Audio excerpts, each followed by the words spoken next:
What is good, everybody? Welcome back to the season finale episode of the Bird Flock podcast, the podcast of your 2023 Grey Cup champion, Montreal Alouettes. Shayner, excuse my language, how the F are we feeling?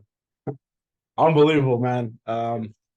That's been a little bit under a week here that this game happened, and been on cloud nine ever since. I think I don't think the it's really still set in. I think it kind of started to set in being at the parade, and it's slowly, the more and more we talk about, the more and more that the things that we've been doing, me and you here. It's slowly starting to set in more, but seeing those guys and how happy they were, man, just made me even 10 times more happy that game got finished the way it did, and it's just a great feeling, man. Dude, I'm convinced some of these players have not gone to sleep since Sunday.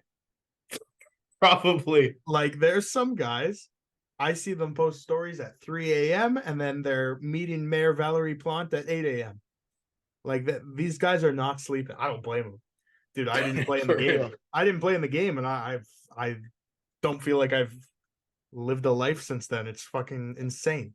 Like, insane. Yeah, dude, I think I celebrated that win for like 3 days straight, and I'm not even on the team. Yeah, I don't know, man. It was so cool. Like, obviously, we got the chance to speak and meet with so many of these guys this year, and our first year doing this. It literally felt like, I don't want to sound like a cliche fan, but like, felt like I was part of something. Like I just grew so attached to this team. I'm not saying I helped them win, but I just felt so attached to this team. I felt like I was in the locker room, especially, after the game, you're seeing the speeches from Cody getting leaked. Like, if that had gotten leaked before the game, I would have like been ready to run through a fucking wall. I was nervous. Oh, yeah. I was so nervous before the game, but had I heard the way Cody spoke before the game in the locker room, I would have known right away, oh, we're winning today. We can't lose after that. Yeah, like you said, I think we just built so many connections over the year that we were obviously fans before this, and that's how it got started. But now it just feels like you're 10 times more invested. And dude, like we've talked about, just the feeling that when he caught that ball was dude, so much like pressure off the chest, and seeing it, and the celebration was just insane. Yeah, I mean, let's get into the game a little bit here. So, first quarter, the Owls went out. First drive, held them to a field goal. Second drive, came out, put up a stinker, 2 and out. Third drive, held them to a field goal. I'm going to say that, held them to a field goal. And then the refs came in and absolutely shat the bed on that penalty. I think it was Mustafa Johnson. Called him for a UR on a tackle. Terrible call. Couldn't believe it. From then, I was like, okay, we're gonna go down 10 here. Like, I was getting a bit nervous. And then just the drive that they put together on that first scoring drive was unreal. Yeah, I mean, like you said, down 10, the nerves really kicked in, and it was like, oh my God, we kind of feel like we have to score on this drive. And dude, when I saw Stanback break through that hole, I was like, all right, big gain, amazing gain. Fall inside the 5, and then he's just going, and he keeps going, and everyone's running beside him, and he's still going. And I'm like, what the hell just happened? And he gets in the end zone, and just pure, like, right back down to, all right, we're back in the game. Nerves gone right away. And just right back to, I know this defense is going to lock it up again. Yeah, and from that point, I don't think I was ever incredibly nervous. I was nervous until literally there was 000s on the clock. But I think after that Stanback touchdown, it really settled me down, at least as a fan sitting on the couch. Like, it really settled me down in terms of, okay, we can score on these guys. We can hang on these guys. We have a good game plan put together. And that's something I'll touch on, like, as we get through the game. But I thought the offensive game plan this week was designed unbelievably. Like, I think that was their best called game of the year. Again, I don't know how the play calling is exactly being divided up between Moss and Calvillo, but that was one of the best called games I've seen from this team all year. Yeah, and then it was kind of, we always joked all year when things were going right that they listened to the bird flock, and it was kind of exactly what both of us talked about, and it was getting the ball out quick. Yep. Except for that, not to look too far forward, but that third down pass that was in the air for half an hour. But we'll get to that eventually. Yeah, and then for me, the second and third quarter was just a blur. So I don't even remember their second touchdown. I think it was a Prukop sneak, if I had to guess. Yeah. So it was a Prukop sneak, and then the Owls get the ball with like 2 or 3 minutes left in the second quarter, drive all the way down the field, get down to the 1, first down. I think we hand it to Stanback, get down to the 1, and then Caleb Evans takes it on second and short, gets stuffed real bad. And then third down, the offense comes out on the field, which I want to say is 150% the right call. You're a fucking liar or a horrible football coach if you say that you would send the field goal unit out on 3rd and 1 in the CFL where the defense is lined up in the end zone, where they're supposed to be lined up in the end zone, foreshadowing. They weren't. They weren't. You go for that 100 times out of 100 on third down. Especially with a guy who I don't think missed one all year, and definitely not back to back. Exactly, especially not back to back. And then hindsight kicks in, and they don't get it, and everyone says, "Oh, you should have kicked a field goal." No, you don't, because that's a whole different ball game if it's tied up at 17 at that point. Or no, they would have been down 3. They would have been down 3. Sorry, that's a whole different ball game. And I had a thought, and I lost it. Oh yeah, the fucking guy lined up offside. So then at halftime, you see all the eye in the sky. You get all this right. You see the photos from the down the line of scrimmage. This guy's lined up a whole helmet offside, and it goes nowhere. That one pissed me off. Yeah, I think it was honestly, if you really look at it, I thought Evans was in. I thought he was in too. And if you look at it on top of it, in the eye in the sky, you could see his torso is in the end zone. 100%. So where do you think the ball was? First of all, right, he's not holding it between his legs. Yeah, I get that you could see that you can't see the ball and whatever. You have to go with because it was called on the field, he wasn't in. Blah blah. Anyways, where do you think the ball was? Because he's not holding it down with his nutsack. He's holding it down with his hands near his chest. I mean, that's all I'm saying. 100%. So I think he was in. Second of all, and then you see the picture, and I'm already pissed off that they didn't call it a touchdown. And then I see the picture, and then I'm freaking out. I'm pissed off about that. And then we just had every fan throwing that picture that we posted on the Twitter. It just blew up, and it was hilarious to see the way fans were reacting to it. But like you said, every time you go for that, Caleb Evans, I don't think missed very many, if at all, this year, and definitely not on back to back. Like I said, that was kind of like the moment you miss P.O. Lestage a little bit, I think. Obviously, that's the guy you probably run behind 10 times out of 10, and he wasn't there. So that may have helped Winnipeg a bit, but like you said, going to half, if that's a 17-14 game, it's completely Winnipeg's back on their heels, and knowing full well Montreal gets the ball back. Going into the halftime, I was freaking out. I was like, "Oh, Winnipeg just got all the momentum." Yeah. And that's when the nerves had settled in for the first time since Stanback had scored. And it's a long halftime, right? And it just felt like it was never ending. And I like I said this before, I don't think I saw a second of Green Day just because Green Day just sounded like, for me, it was just Charlie Brown noises. Like, womp, womp, womp. I couldn't pay attention. I was just so laser focused. The one thing I did notice, I went on Twitter. I don't know if you noticed this. I think I texted it to you. Willie Jefferson was tweeting at halftime. Yeah. That's insane. He retweeted a video of his sack, and he said, "Don't blink," and then proceeded to blink a whole lot in the second half. Let me tell you. Yeah. Don't get me wrong. Willie Jefferson, absolute freak. Great guy. Unbelievable football player. But to tweet at halftime in a game that's in no way locked up is crazy. If you went into the locker room up 28, dude, fucking pour the Gatorade on your coach already. But seriously, like to tweet at halftime up 10 when the other team's getting the ball to start the half is crazy. And then the second half starts, and a huge drive. I mean, it wasn't a long drive. It was just a few plays. The big one-handed grab by Austin Mack. And Shane, let me ask you something. Let me ask you a question. Why? Why did Austin Mack have to catch out with one hand? I don't know. Apparently, the DB thought he had three hands and decided to, use Austin Mack's other hand to play defense, and it didn't work. Right. So then, knowing all of that, there must have been a flag, right? You would fully think that the ref standing right next to Austin Mack would take, that thing that they throw just in case. I do. Something, a foul or something, they throw that to indicate it. It stayed in his pocket. I guess he couldn't find it. I guess he forgot what his job was. Enjoyed the catch so much. That's the thing. I genuinely think he was amazed with the catch. Yeah, that he just couldn't throw it. You would have to think if Austin Mack doesn't come down with that, the flag comes out. You would have to think the flag needs to come out either way.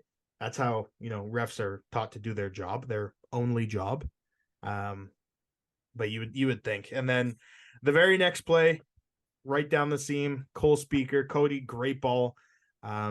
Speaker being covered by a guy we didn't think was going to play this game. And I was very scared when he was announced in the lineup, Adam Big Hill. One of the best, if not the best linebackers of this decade in the CFL, has been an absolute unit for the Winnipeg Blue Bombers. He was pretty much guaranteed not to play. And then ended up playing and went down early and came back and fought back. But hey, I'll take a banged up Adam Big Hill on Cole Speaker in the slot any day of the week. 100%. I think I'd probably take a healthy Adam Big Hill over Cole Speaker in the slot any day of the week. Also that.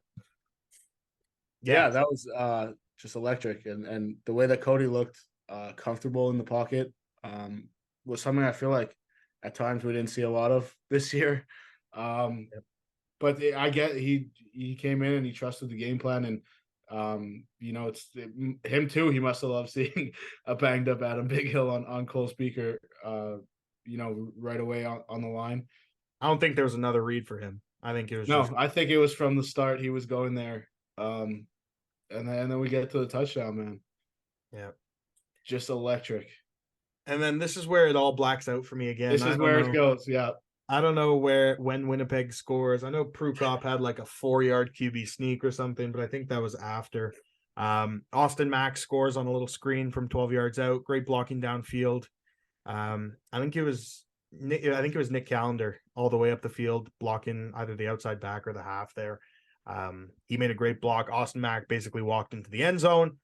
Owls are up at this point, right? Yeah, Owls are up 4 at this point. Winnipeg gets the ball back. Prukop, 4-yard QB sneak, whatever. Montreal Alouettes get the ball back. Put up a shitter. Put up the shitter. Joseph Zima, who I love. I truly think he is the best punter in the CFL. It was a rough day. Tough game for him. It was a tough game. And I think he'd be the first guy to tell you that it 100%, was. 100%. Like, I watched every Alouettes game this year. I don't think I saw one go off the side of his foot once all season. I think it happened 3 times in this Grey Cup. But then in between those, he pinned them at the 2. Like, yeah, he's a freak. He's so good. But had one go off the side of his foot in the absolute worst moment. Toronto gets the ball back on around midfield, I would say. Winnipeg. Did I say Toronto? Yeah. Toronto wasn't in the Grey Cup. Why wasn't Toronto in the Grey Cup? No, Winnipeg gets the ball back. And who else comes up with a huge play than the boy Reggie Stubblefield? Sack on second and medium, second and long. And then I don't know what happened. Like, I don't know if you noticed this. Reggie was on the ground with him, was on the ground with Claros. At first, I thought their helmets got like tied up with the pads. I think Reggie was just trying to rip the ball out. But then the Owls punt the ball, or the Bombers punt the ball away to the Owls, and the rest is history. That last drive. One thing I would just like to say that you didn't talk about, and I'm going to talk about it because I've been talking about him all year. And I said from the start of the season, when you guys were all coming at him, that he was getting burnt, but he would make a big play. And I said he stepped up from game 1 when he went in. Fuck yeah. David Ento getting that interception changed the game. It did. It did. Changed the game. I got so hyped. I was in the bar with my boys. I got so hyped. The bar like shut down, bro. When he made that pick, it was electric. It was like they just won based on that pick. Yeah. But that was the point. I got a text from our buddy Cam. He texted me at that very moment. He goes, the Owls are winning this game. Like KB and Ento got that pick. It led to a 2-and-out. Montreal went 2-and-out right after that. Okay, but it was just the momentum that the defense grabbed from that play was so crucial to the end of the game, even though it didn't lead to anything offensively. They got the ball right back. Dude, what a play. Like, what Amazing. a fucking play. He covered so much ground. He got so high up. Like, unreal. I thought he was burnt. I see the ball in the air. I see Kenny Lawler in the back of the end zone. Dude, I was like, oh, okay, they're in. What a play. Yeah. I couldn't believe it, man. You just sit there and you just watch what would have happened if Kenny Lawler catches that ball compared to KB and Ento catching that ball. We're talking about a whole different game. Winnipeg probably basically kneels the game out at that point. Yeah. If Kenny Lawler scores that touchdown. It's the biggest play of the game, probably. Aside from, I guess with 13 seconds left. We get the ball. We march it. I don't remember. Dude, I remember nothing about this game. I blacked out. I swear to God. It was the craziest game of our lives, buddy. How did we get the ball to midfield? I don't remember. I think Sneed had a few grabs. It was a bad punt, and Letch brought it up. Letch brought it up, and then I think Sneed had a drop, and then he had a catch on the next play to give us a first down. And then Cody gets sacked on 1st and 10. Right, my balls were in my throat when he got sacked. Oh, when he got sacked, I was like, this game might be over. I was very scared. And then 2nd down comes, and Cody is basically sacked again. He has Jackson Jeffcoat and Willie Jefferson screaming upfield at him. And he somehow takes off for a gain of 13. And we're left with 3rd and 5. First of all, that scramble by Cody was just fucking gutsy, man. That's when you knew, he's not going down, man. No.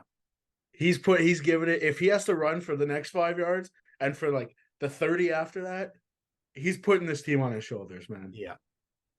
And then the play of the game for me, we spoke about it. That ball was in the air for half an hour. It just did not come down. I don't even know what to say. 3rd and 5, Cody chucks it up to Cole Speaker.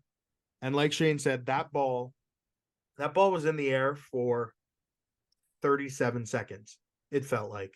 I had time to go to the bathroom, come back, grab a snack, and that ball was still in the air, it felt like. And Cole Speaker comes down with it.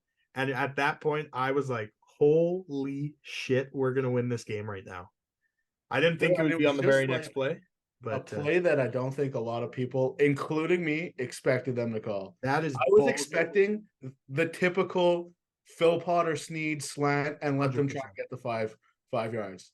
I'm sitting there. I'm like, all right, I believe they're going to get the 5 yard. Next thing I know, I see Cody just drop back and sling it up. I'm like, what are we doing? Dude, I was freaking out. I think I literally said, what the fuck? Out loud. I screamed, no. I remember looking at Sean. I said, no. And all I see is Cole Speaker just go, dude, blacked out right there. I was over. I couldn't believe it. Unreal. The balls to call it. All right, that's one. Huge. The balls for Cody to throw that ball. Insane. He also, Cole Speaker beat him right off the line. Oh, and yeah. I think that comes back to the game plan that I was talking about. And I think Cody even mentioned it. They keyed on that early, that this is a play they could keep in their back pocket. And especially in that situation, 3rd and short, they could take advantage of it. They know they're coming up on them. So to call it right off the, right then and there is the biggest balls I've ever seen in my life. Anthony Calvillo, this is one of your testicles. This is one. There's 2 of these. Unbelievable. And then the play of my life. I have never watched. I'm getting chills right now. I know. Me too. Chills right now. Me too. I've never watched a play on repeat more in my life. Cody Fajardo drops back, and I don't think this is spoken about enough. That was an unreal throw On a rope. on a rope in between a diving defender and the ground. Tyson On a rope. Philpott comes down with it. 13 seconds to go in the game. The Owls take the lead by 3. I am first of all, between that third down call and that play, I had to stand up off the couch. I had to go in my front entryway and basically watch from behind a cage because I was freaking out. I couldn't be around people. And when that play happened, I took a few laps around the house. I freaked out. And dude, the rest is history, I guess. We can talk about when the Bombers got the ball back, but we all know how that went. Oh, bro, when from like you said, from the time of that third down play to that play, that felt like 5 minutes. My hands were in, like, my face was in my hands, like praying at the table, and like literally to the point where Sean looked at me. He's like, "All right, they just snapped the ball," and that's when I looked up. Jesus. And he just like throws it, and like I told you before, I sat there waiting for the ref to be like, he dropped it, just because like it was such a moment. I was like, okay. Sean's like, bro, he caught it. I get up, I start losing in the bar, bro. It was amazing. A moment I will never forget. A catch I will never forget. It was the most delayed reaction ever because I was just waiting for one thing to go wrong. Yeah.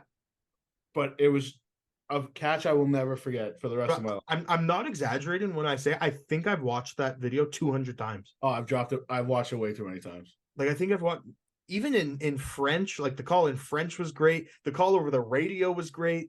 Like, I've watched every single one of them. I've never skipped it once. Anytime it pops up on Every any feed, time. I have not skipped it one time. Like, ooh, what's this? Exactly what it is. And then Winnipeg gets the ball back. The scariest part for me was I knew if we tackled him on the kickoff, we're going to win this game. But the kickoff was what was stressing me the most. Yeah.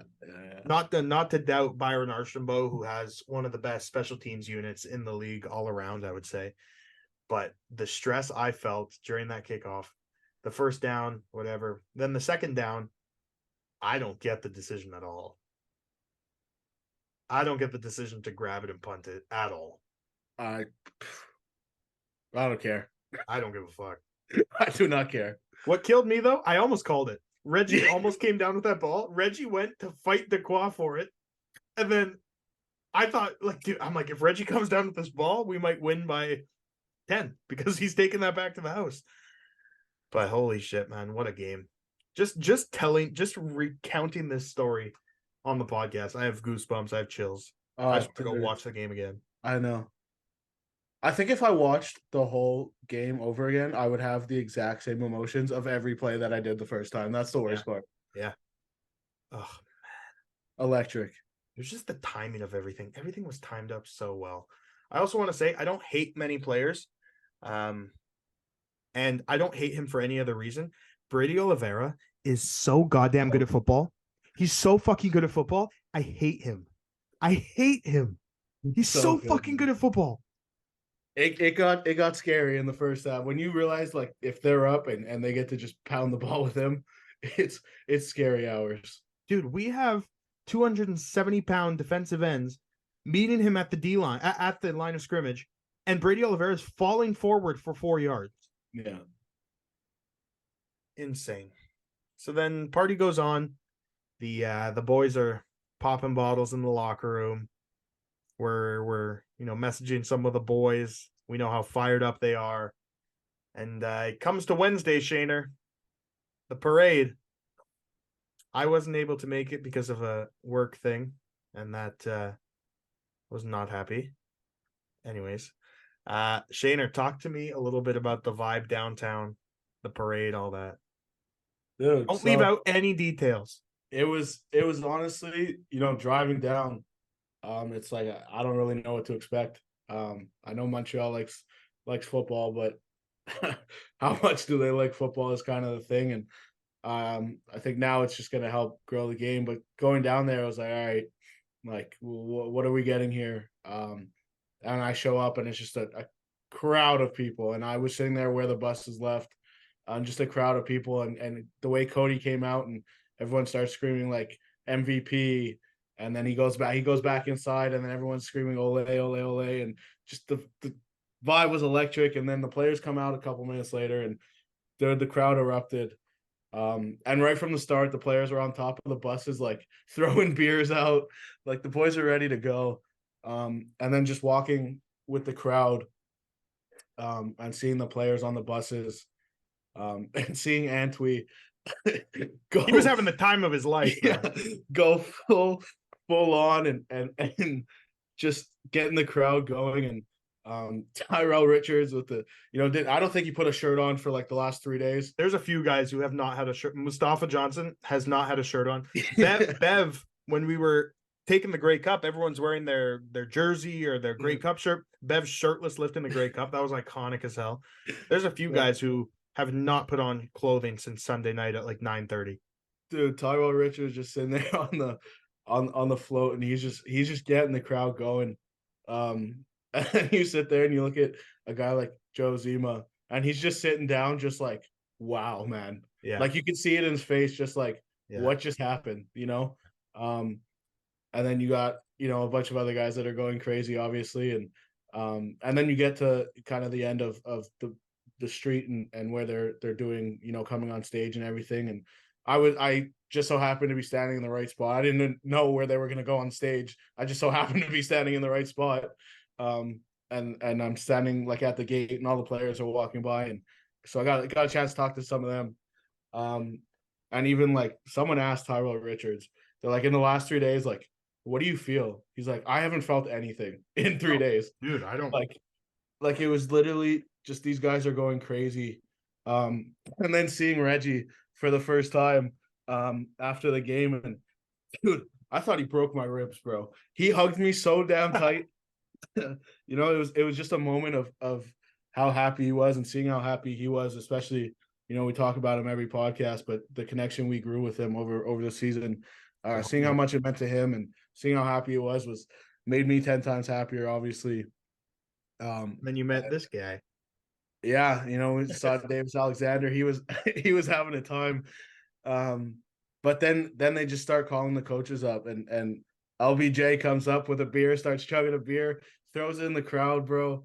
And then, Avery Williams, Justin Lawrence, Sean Jameson come up, all three of them, 2 beers, let them rip. I love it.